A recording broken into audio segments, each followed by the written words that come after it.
People have all kinds of problems around food. And for most people it comes down to two things, right? They're eating too much and they're not getting enough exercise.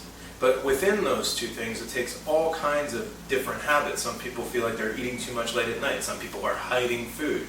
Some people are not getting enough protein. Some people are eating too much bread. Some people think that they're getting too much sugar. Or some people are drinking not enough water. I mean, the types of problems that people have around food and eating are endless. But here's what it really comes down to. What kind of a conversation are you having internally about these things?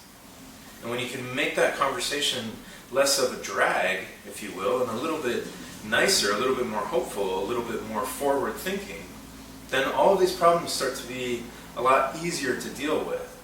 So something that seemed like it could never change suddenly becomes quite easy to move forward on.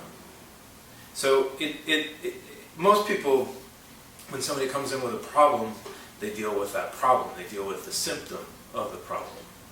But what I like about what Bert and I are doing is that we have a tendency to go right to the reason that that behavior is occurring, and to figure out what that feeling was trying to get.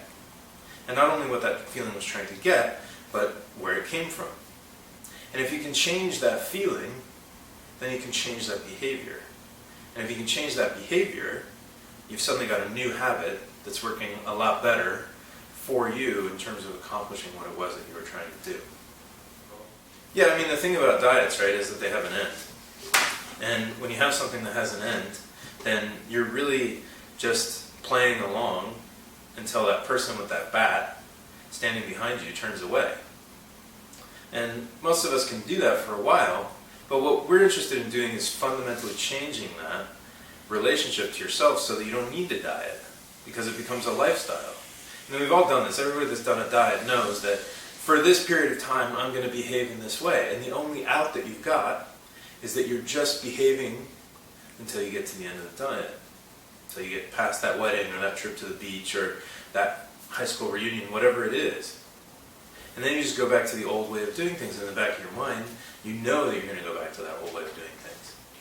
But with hypnosis and with this particular approach, what you'll find is that we can actually make it easy to make these changes for good. Because once we start getting interested in that process of continual improvement, it's never going to be enough. And we're going to keep wanting to tweak things and change them and make them serve us, our habits, in a little bit better way.